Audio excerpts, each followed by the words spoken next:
Okay, we're back at the Model A, and I've taken the carburetor off of it. I've taken the float bowl. I have a trailer plug. It's a grease plug. It goes in a wheel bearing cap on a trailer. It's a perfect size to fit in there. I just kind of siliconed it in there with a little sealant just for right now, so I can test the float. I've got gas in here. I just want to make sure the float works and the valve works and there's not gas flowing up all over. The float level is a little high, just a tick. I'm probably going to take that float out. The reason why I did this is because when I had this carburetor on there and I put some gas in there, I had gas flowing out of the carb. I don't know if it was because the float was stuck. Probably because the float was stuck. That's what I'm thinking. So, but we're going to examine that and bend that little tab up in there a little bit, and we're going to make the float work a little faster than it did before, so we don't have that much gas in there. But it does work, and we're going to assemble it.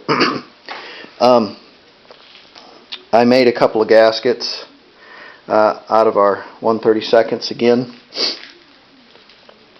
I also made a gasket for the fan shaft housing. There are several different thicknesses, but the fan shaft housing gasket on this one is about that thick. Now, the fan shaft housing is your gasket on your fan shaft housing is going to set your gears, because there's a bevel gear in there. But I'm going to be right about on the money. I've thrown a little black paint, a little high temp paint on our intake, our manifold. I've put our valve cover on. I did have to put a couple lock washers underneath there too, because when I tightened it up it wasn't enough. There are washers, and I sealed that up as well, that come in that kit. There's little washers, little copper washers. They're smaller than the ones that go on the cylinder head. I also have been working on the alternator. You can't see it here very well because of the light. So I'm going to take this off here because I have a bracket I kind of welded up. I've got this set about where it needs to be. There's a little slop in it, so I can move it around before I tighten it up. It's not perfect, but it's a lot better than what Abner Dimwit did. I didn't think that was very good. I'll have to take this off. This just comes off there. I'll show you what I did.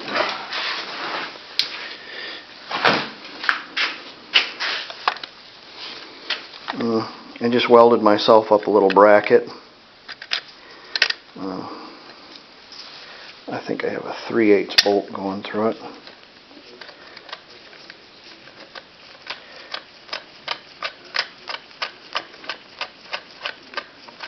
Stuck.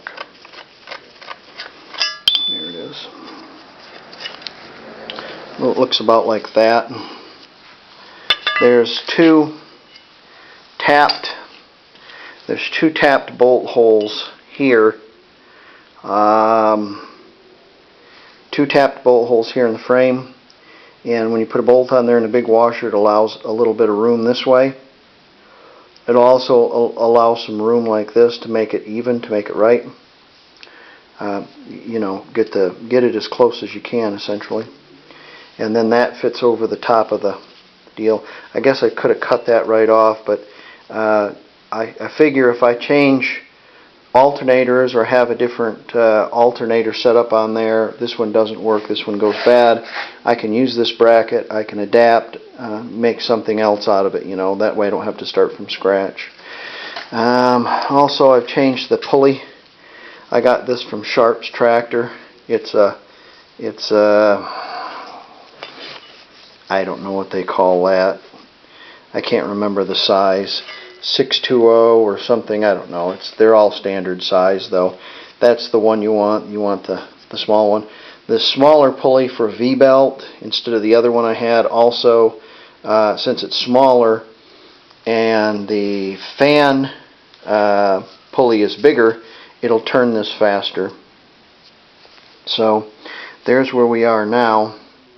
Probably what I'll do is fidget with this a little bit, get this set, and then I have this piece here that Abner Dibwit kind of cobbed together. Now probably, that looks original right there. I'll probably use that for the top adjustment, so it'll swing in and out. And what I'll do is I'll put it on the maximum setting, and how do you find a belt for this? Okay, you put it on the maximum setting and you get yourself a rope, and you put it around the pulley, and you mark it. And then you put it on the minimum setting and you put it around the pulleys and you mark it.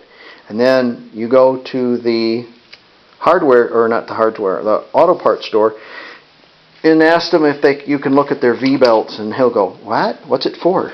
Just tell me what it's for and I'll get you one." And then when you explain to him it's for a 1945 John Deere A, he'll lose interest and let you go back there and look.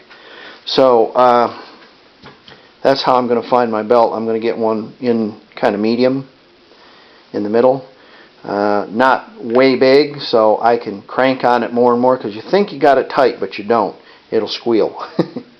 Okay, let's drain that, fix the float, put the carburetor together, and we'll fidget with that some more. Should be on there next time you see. Coming right along. So, some other things I need to look at. Oh, I'm going to have to look at building a pipe. Here's the exhaust pipe for it. Probably what I'll do is I'll take this to a muffler shop and have them bend one, and then I'll just weld that on there and it'll work fine. And I have to make a stack too, so I'm going to need a section of 3-inch pipe to make my stack. I do have a partial stack, but I'm going to need to make my own, because anybody can buy one. You know me. Alright, get back to it.